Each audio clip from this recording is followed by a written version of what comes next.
ఈ ఉగాది నుండైనా కోటీశ్వర్లవ్వాలనే కలను నెరవేర్చుకోండి. వెంటనే జేకేఆర్ గురువు గారికి కాల్ చేసి అపాయింట్మెంట్ తీసుకోండి. హాయ్ హలో నమస్తే, welcome back to Suman TV. Kerala జ్యోతిష నిపుణులు, ప్రముఖ astrologist, life skills, money coach, law of attraction Brahmashri JKR గారు మనతో పాటు ఉన్నారు. గురుగారితో మాట్లాడదాం. నమస్తే గురుగారు.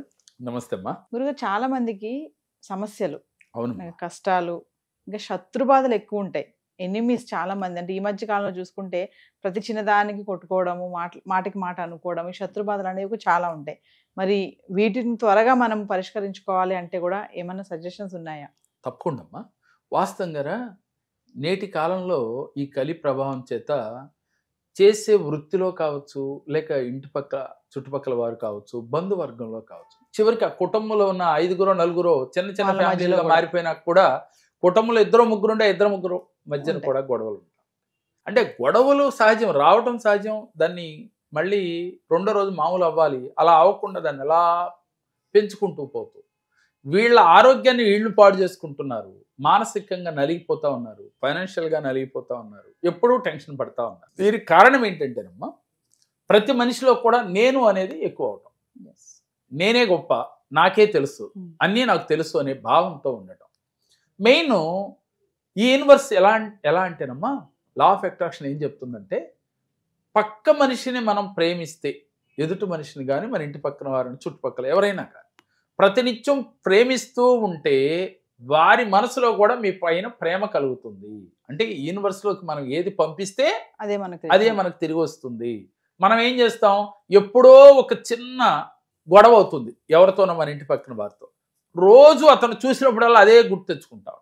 తెచ్చుకుని ఆ రోజు ఇలా అన్నాడు నన్ను అని వాడిని తిట్టుకునే వాళ్ళు ఉంటారు, లేదు అతన్ని నెగిటివ్గా మాట్లాడుకుంటూ ఉంటారు.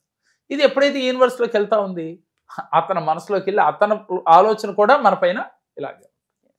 నేనేమంటానంటే, ఇద్దరు మారుతారా అంటే, ఇద్దరిలో ఏ ఒక్కరైనా ఈ సబ్జెక్ట్ గురించి తెలుసుకుని, సరే అతను ఎలా అన్నా ఉన్నాయి, నాకు అనవసరం, నేను మారాను కాబట్టి నాకు అతని మీద ఉన్న శత్రుభావాన్ని ఈ క్షణమే నేను భగవంతుడి పాదముల దగ్గర వదిలేస్తున్నా అని నీళ్లు తీసుకుని 3 సార్లు భగవంతుడి పాదముల దగ్గర వదిలేశాను.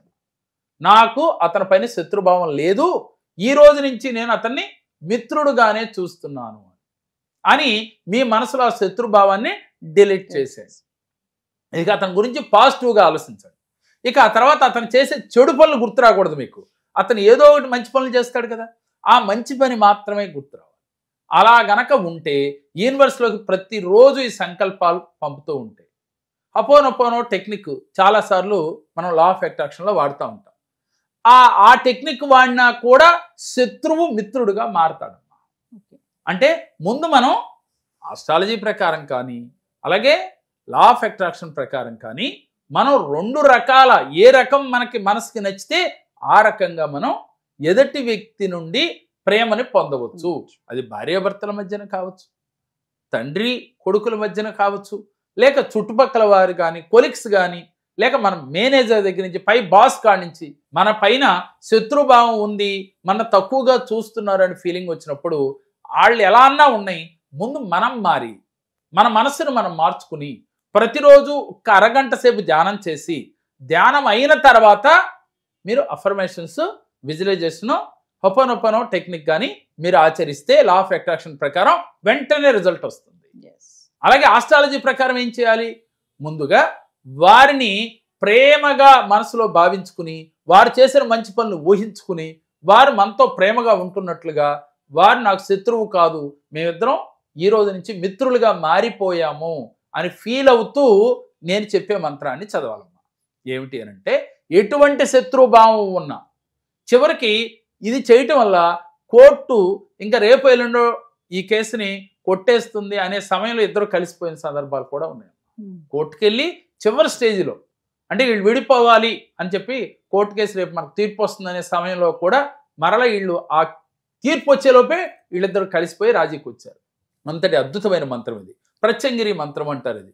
ఈ మంత్రాన్ని ప్రతిరోజు ఓపిక ఉన్నవారు 21 సార్లు కానీ 54 సార్లు కానీ చేస్తే మంచి ఫలితం వస్తుంది. ఎటువంటి శత్రువైనా సరే వెంటనే మిత్రుడిగా మారిపోతాడు.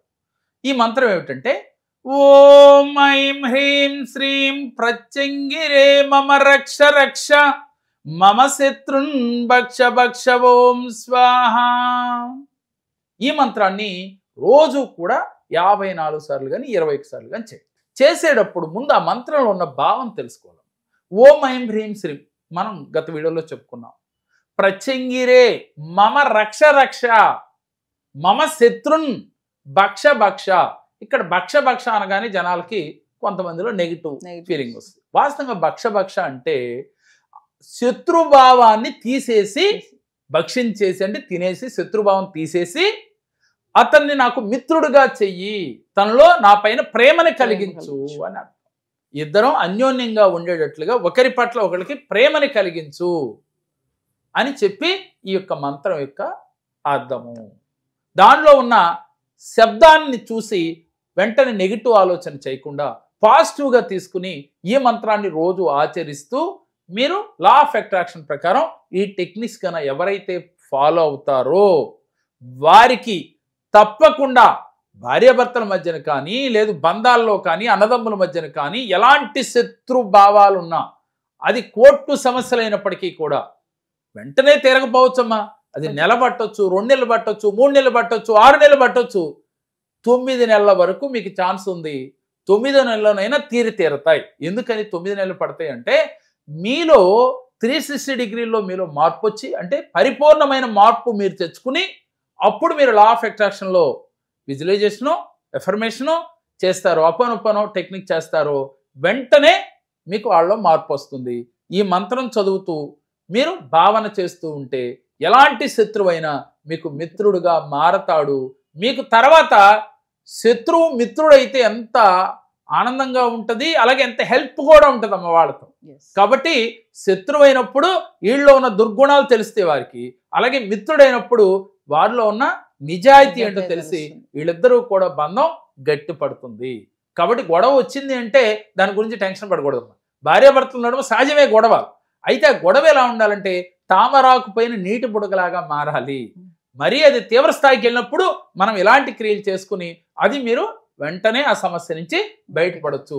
అంతేగాని మా ఆయన నాతో ఇట్లా ఉంటాడు, మా అన్నయ్య ఇలాగ ఉంటాడు, మా తమ్ముడు ఇలాగే ఉంటాడు, లేక మా పక్కింటి వారు ఇలాగే ఉంటారు అని ప్రతిరోజు మీరు బాధపడిన కొద్దీ ఆలోచనలు మీరు మనసులో ఆలోచిస్తున్న కొద్దీ రెట్టింపు అవుతా ఉంటాయి, సమస్య పెద్దదవుతా ఉంటది. కాబట్టి మీరు సమస్యని పెద్ద చేసుకోవద్దు, సమస్యని తొలగించడానికి ప్రయత్నం చేయండి. మీరు ఆనందంగా ఉంటే మీకు ఆరోగ్యం బాగుంటుంది. ఆనందం, ఆరోగ్యం, ఐశ్వర్యం ప్రతిరోజు మనసులో అనుకోండి. ఆరోగ్యం బాగున్నోళ్ళు, డబ్బు కావాలనుకున్న వాళ్ళు, అలాగే డబ్బు, సంపద, ఆరోగ్యం, ఆనందం. డబ్బు, సంపద, ఆరోగ్యం, ఆనందం.